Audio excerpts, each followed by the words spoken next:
ಭೋವಿ ಅಭಿವೃದ್ಧಿ ನಿಗಮದಲ್ಲಿ 47 ಕೋಟಿ ರೂಪಾಯಿ ಗುಳುಂ ಮಾಡಿದೆ. ಈ ಹಗರಣ ಸಿಐಡಿ ತನಿಖೆಯಲ್ಲಿ ಬೆಳಕಿಗೆ ಬಂದಿದೆ.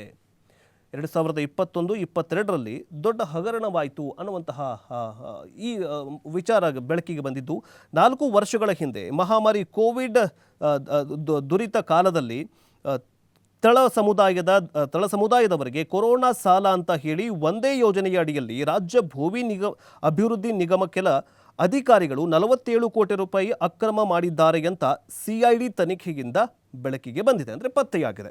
2021-22ರ ಸಾಲಿನಲ್ಲಿ ಭೋವಿ ಸಮುದಾಯದ ನವೋದ್ಯಮಕ್ಕೆ ಪ್ರೋತ್ಸಾಹಿಸುವ ಸಲುವಾಗಿ ಉದ್ಯಮಶೀಲತಾ ಯೋಜನೆಯನ್ನು ರಾಜ್ಯ ಭೋವಿ ಅಭಿವೃದ್ಧಿ ನಿಗಮ ಜಾರಿಗೊಳಿಸಿತ್ತು. ಯೋಜನೆಯ ಅಡಿಯಲ್ಲಿ ಕೆಲವರ ಹೆಸರುಗಳನ್ನು ನಕಲಿ ದಾಖಲೆ ಸೃಷ್ಟಿಸಿ ನಿಗಮದ ಆಗಿನ ವ್ಯವಸ್ಥಾಪಕರಾಗಿದ್ದಂತಹ ನಿರ್ದೇಶಕಿ ಲೀಲಾವತಿ, ಪ್ರಧಾನ ವ್ಯವಸ್ಥಾಪಕ ನಾಗರಾಜಪ್ಪ ಹಾಗೂ ಅಧೀಕ್ಷಕ ಸುಬ್ಬಪ್ಪ ಮತ್ತು ಕೆಲ ಭೋವಿ ಜನಾಂಗದ ನಾಯಕರು ಅಕ್ರಮ ನಡೆಸಿದ್ದಾರೆ ಅಂತ ಮೂಲಗಳು ತಿಳಿಸಿದೆ. ಅಂದರೆ ಸಿಐಡಿ ತನಿಖೆಯಲ್ಲಿ ಬಯಲಾಗಿದೆ. ಈ ಒಂದು ಏನಂತಂದರೆ ಆ ವರ್ಷ ಉದ್ಯಮಶೀಲತೆ ಯೋಜನೆಯ ಅಡಿಯಲ್ಲಿ ದಾಖಲೆಗಳನ್ನು ಪರಿಶೀಲಿಸಲಾಯಿತು.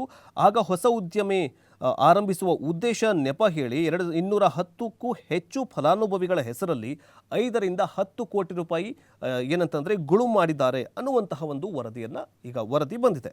ಹಾಗಾದರೆ ಏನಿದು ಉದ್ಯಮಶೀಲತಾ ಯೋಜನೆ ಅಂತ ನೋಡ್ತಾ ಹೋಗೋದಾದರೆ, ನಿರುದ್ಯೋಗಿಗಳಿಗೆ ಭೋವಿ ಸಮುದಾಯದವರು ಸರಕು ಸಾಗಾಣಿಕೆ ವಾಹನ ಅಥವಾ ಕೆಲವೊಂದಿಷ್ಟು ಉಪಕರಣಗಳನ್ನು ಕೊಡುವಂತಹ ಈ ಒಂದು ಯೋಜನೆಯಾಗಿದೆ.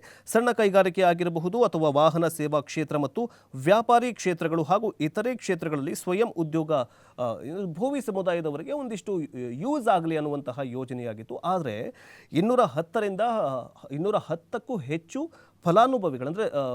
ಫಲಾನುಭವಿಗಳ ಹೆಸರನ್ನು ನಕಲು ಹೆಸರುಗಳನ್ನು ಮೆನ್ಷನ್ ಮಾಡಿ 5ರಿಂದ 10 ಕೋಟಿ ರೂಪಾಯಿ ನಿಗಮದ ಹೆಸರಲ್ಲಿ ನಿಗಮದ ಸಾಲ ಮಂಜೂರಾಗಿತ್ತು. ಆದರೆ ಈ ಸಾಲದ ಬಗ್ಗೆ ಫಲಾನುಭವಿಗಳನ್ನು ವಿಚಾರಣೆ ಮಾಡಿದಾಗ ತಮ್ಮ ಹೆಸರಲ್ಲಿ ನಿಗಮದಿಂದ ಲಕ್ಷ ರೂಪಾಯಿ ಹಣ ಬಂದಿರುವ ಸಂಗತಿ ತಿಳಿದೇ ಇಲ್ಲ. ಅಂದು ಕೆಲವರಿಗೆ ಕೊರೋನಾ ಸಾಲ ಅಂತ ಸರ್ಕಾರ ನೀಡಿರುವುದಾಗಿ ಹೇಳಿ ಸಹಿ ಪಡೆದುಕೊಂಡು ಹೋಗಿದ್ದಾರೆ ಎನ್ನುವಂತಹ ಒಂದು ಫ್ರಾಡ್ ಆಗಿದೆ ಅಂತ ಹೇಳಲಾಗಿದೆ.